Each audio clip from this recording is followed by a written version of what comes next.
Hola, a continuación vamos a hablar del enfoque clásico, el psicoanálisis. Primero vamos a empezar por su mayor representante, que fue el señor Sigmund Freud.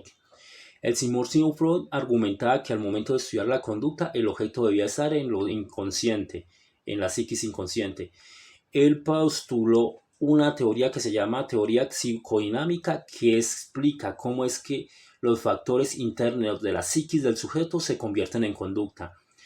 Esta teoría se subdivide en cinco teorías que son teoría topográfica, teoría estructural, teoría pulsional, teoría del desarrollo psicosexual y teoría de mecanismos de defensa.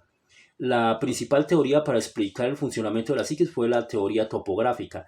Decía que el funcionamiento de la psiquis se produce en tres estancias, que son consciente, que es la parte más accesible, que podemos traer a colación fácilmente; inconsciente, que es la parte que está en el fondo, donde están guardados los recuerdos y las cosas más reprochables; y el preconsciente, que es una parte intermedia que pasa, que filtra lo inconsciente.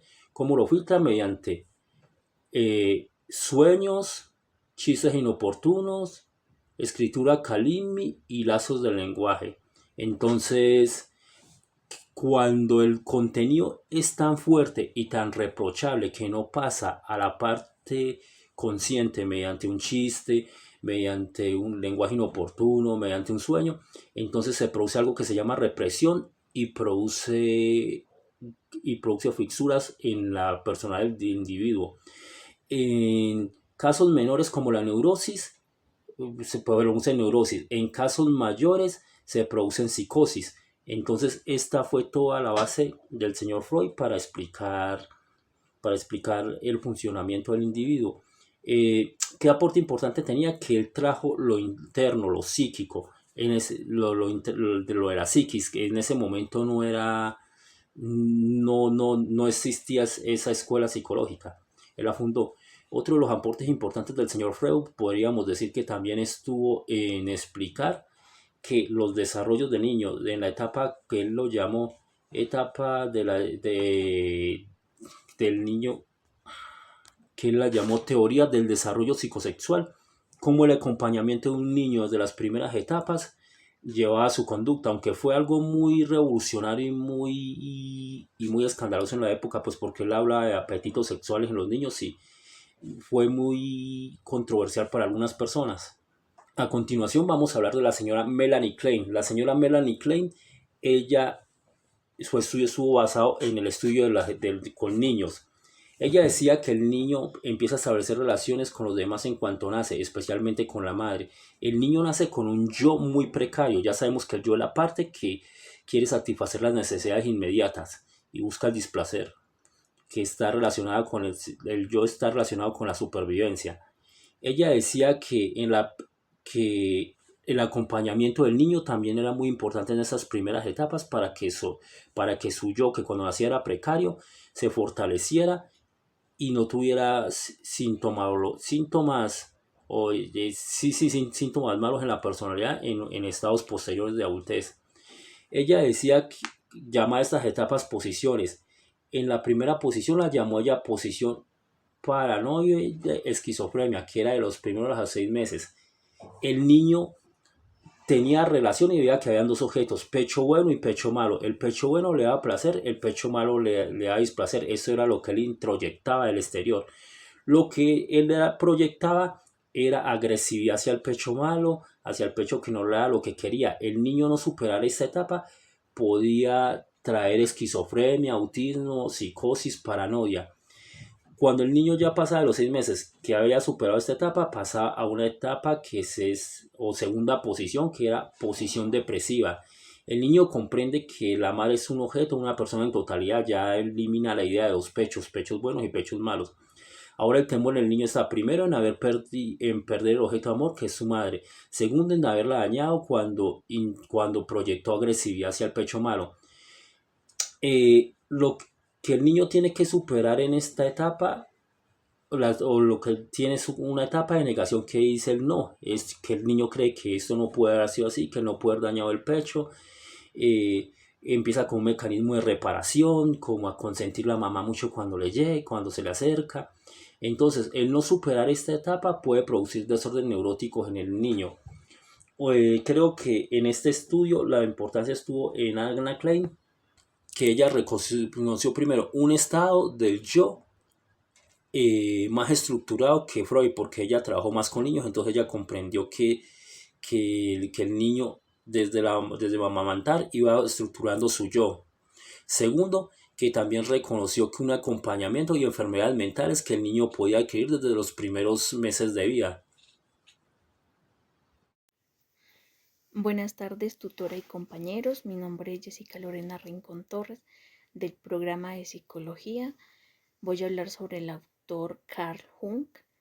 Él fue un psiquiatra suizo con conocimientos de filosofía, religión, mitismo y mitología.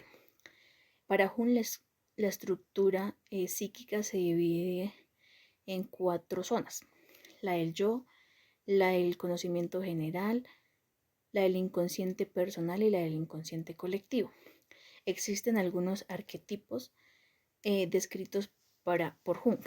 La sombra, que hace referencia a lo salvaje que todo ser lleva por dentro. Es decir, el ánima en los hombres y el ánimos en las mujeres. Son patrones universales de comportamiento y pensamiento. Estos arquetipos aparecen en mitos y sueños. También Jung desarrolló una tipología de personalidad, incluyendo conceptos como introversión y extroversión, así como las funciones psicológicas. Estos son pensamiento, sentimiento, sensación e intuición. Algunas de las conclusiones son: la primera es: existe un inconsciente colectivo compartido por toda la humanidad que contiene arquetipos y símbolos universales. Eso significa que nuestras experiencias y sueños pueden estar influenciados por imágenes y patrones comunes. Como segunda conclusión, es la individuación se desarrolla de manera personal y busca integrar sus aspectos conscientes e inconscientes para alcanzar su verdadero yo. Y como última conclusión, la relación con el inconsciente es fundamental en la psicología, ya que entenderlo permite a los seres humanos descubrir aspectos ocultos de sí mismos. Muchas gracias. Cordial saludo, soy Elena Morales, estudiante del programa de psicología de la Universidad Nacional Abierta y a Distancia. Hoy en el mundo del psicoanálisis se resaltará la labor de Jacques Lacan, quien, vino a trabajar todo el tema del psicoanálisis luego de Sigmund Freud, el cual dentro de sus postulados exaltaba la importancia del inconsciente en articulación con el lenguaje, considerándolo también como la forma que le daba, digamos, sentido a la mente y a la elaboración de la información también. Es importante resaltar que Lacan, dentro de la psiquis, establecía 3 categorías en las cuales él nombraba lo alusivo a lo real, a lo simbólico y a lo imaginario, ¿sí? Entonces, como un ejemplo de todo esto, ponía la imagen del Padre, el Padre real, que es pues, el que conocemos habitualmente, el Padre simbólico, que es el que le corresponde a cada quien, y el Padre imaginario, que va también alusivo como a lo ideal, ¿no? A lo soñado. Dentro de las aportaciones que se pueden exaltar también de la labor y de la investigación de este psicólogo, de este psicoanalista, está contemplado toda la importancia que se debe establecer frente a las relaciones interpersonales, ¿sí? Se habla de una transformación también en este mundo de la terapia, en donde el paciente y el terapeuta tienen que buscar unas nuevas formas de conexión desde lo emocional, ¿sí? Como yo conociendo la realidad de mi paciente y cómo de pronto dejando de lado posturas más técnicas puedo llegar a conectar con él y ayudarlo también a resolver pues todas sus problemáticas, las situaciones que presenta. Eh, Lacan, digamos, era una persona, según la literatura también, que tenía ese tinte de pronto como de soberbia en sus postulados. A veces dicen que no era como tan claro, pero también resaltan mucho ese sentido humano que lo destacaba él también, ¿sí? Y ponen como meta a las personas que les gusta esta corriente, ¿sí? Del lenguaje, del inconsciente, pues darlo más a conocer. Buenas tardes, mi nombre es Erika Natalia Páez, soy del programa de psicología y el día de hoy les quiero hablar sobre Margaret Mahler. Margaret Mahler es una psiquiatra y psicoanalista que transformó nuestra comprensión del desarrollo infantil.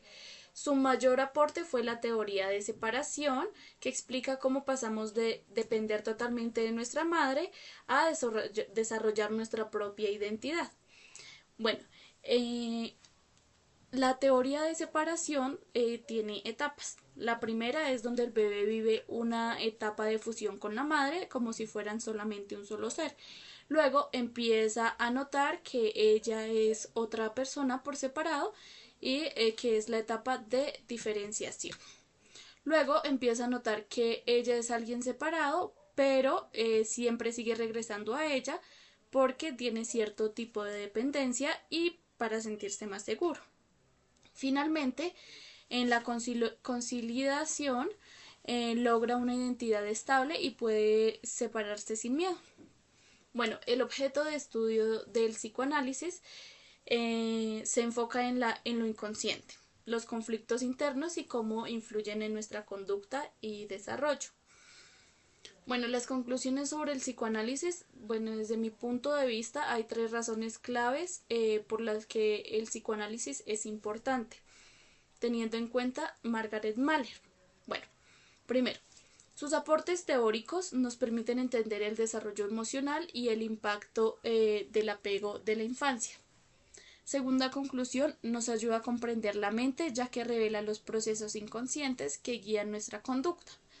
Y tercera conclusión, explica nuestra forma de actuar, mostrando cómo nuestras primeras relaciones afectan nuestra vida adulta.